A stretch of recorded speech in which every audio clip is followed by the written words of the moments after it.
नमस्कार, मी वर्षा नलवडे देशमुख. महाराष्ट्राचे महानिर्णय या विशेष कार्यक्रमात तुमचं मनपूर्वक स्वागत करते. सुरुवातीला पाहूयात एक महत्त्वाची बातमी.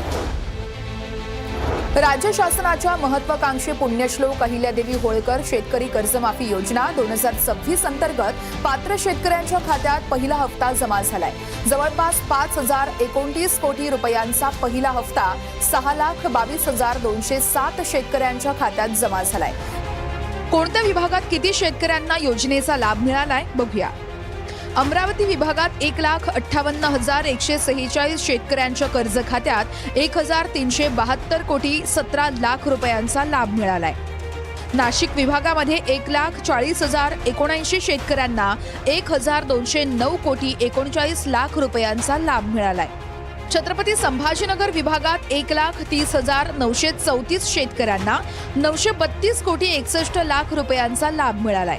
पुणे विभागात 1,04,069 शेतकऱ्यांना 860 कोटी 97 लाख रुपयांचा लाभ मिळालाय.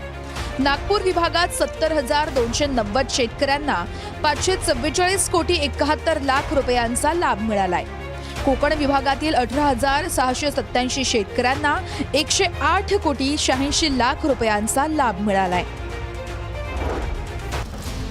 सह्याद्री अतिथीगृहावरून दूरदृश्य प्रणालीद्वारे MMRDAच्या पायाभूत सुविधांचे लोकार्पण करण्यात आलं. लोकार्पण होणाऱ्या पायाभूत सुविधांमुळे मुंबईतील दळणवळणाला गतिमानतेचा बूस्टर मिळालाय, असा विश्वास मुख्यमंत्री देवेंद्र फडणवीसांनी व्यक्त केला.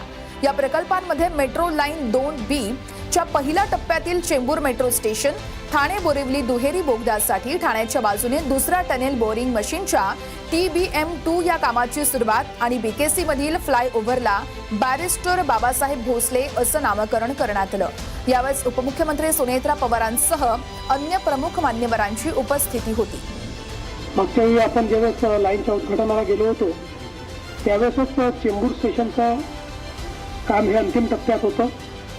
आज ते काम पूर्ण झाल्यामुळे एक मोठी कनेक्टिव्हिटी, कारण या सगळ्या लाईन्स कनेक्टिंग लाईन्स आहेत, त्याच्यामुळे एक चांगली कनेक्टिव्हिटी या माध्यमातून मुंबईकरांना मिळणार आहे. मेट्रोचं काम आता अतिशय वेगानं चाललेलं आहे. पुण्यामध्ये GCC प्रोज नेतृत्व शिखर परिषदेचं आयोजन करण्यात आलं होतं.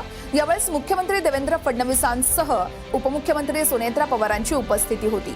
महाराष्ट्राला जागतिक क्षमता केंद्रांसाठी भारतातील आघाडीचे आणि सर्वाधिक पसंतीचे ठिकाण बनवण्याचा राज्य शासनाचा निर्धार असल्याचं मुख्यमंत्री म्हणाले.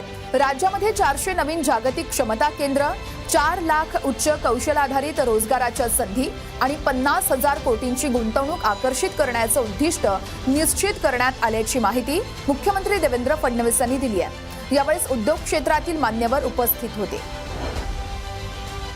मुंबईतील मलबार हिलमध्ये पुनर्बांधणी केलेल्या हायमाउंट राज्य अतिथीगृहाचं उद्घाटन मुख्यमंत्री देवेंद्र फडणवीसांच्या हस्ते करण्यात आलं.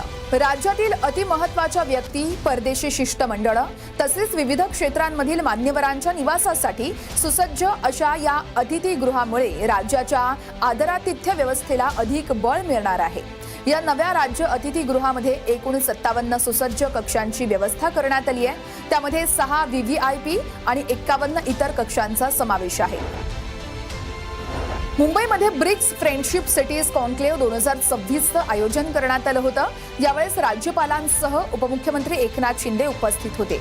या कॉन्क्लेव्हची सुरुवात मुंबईमध्ये झाली ही अभिमानाची गोष्ट असल्याचं शिंदे म्हणाले. शहरं म्हणजे केवळ विटा आणि काँक्रीटच्या इमारती नाहीत, तर देशाच्या आर्थिक प्रगतीची ग्रोथ इंजिन आहेत. त्यामुळे शहरीकरणाकडे समस्या म्हणून नव्हे तर मोठी संधी म्हणून पाहिलं पाहिजे, असं मत शिंदेंनी व्यक्त केलं. यावेळी प्रमुख मान्यवर उपस्थित होते. मुंबईमध्ये 3 दिवसीय राज्यस्तरीय सांस्कृतिक आणि पारंपरिक उत्सव वनरंग 2026चा सोहळा पार पडला. या भव्य उपक्रमाचं उद्घाटन उपमुख्यमंत्री सुनेत्रा पवारांच्या हस्ते करण्यात आलं. या सोहळ्याला मंत्री नरहरी झिरवाळ उपस्थित होते. वनरंग या महोत्सवाच्या केंद्रस्थानी भिल्ल, कोकणा, ठाकर आणि गोंड या 4 प्रमुख जमातींची जीवनशैली आणि वारसा मांडण्यात आला. राज्य शासन शिक्षण, आरोग्यासह मूलभूत सुविधांच्या विकासासाठी कटिबद्ध आहे. शासकीय योजनांचा लाभ सर्वसामान्य नागरिकांपर्यंत पोहोचवण्यासाठी सर्वांनी एकत्रितपणे काम करावं, असं आवाहन उपमुख्यमंत्री सुनेत्रा पवार यांनी केलंय. महाराष्ट्राचे महानिर्णय या विशेष कार्यक्रमात आता वेळ झाली इथेच थांबण्याची. नमस्कार.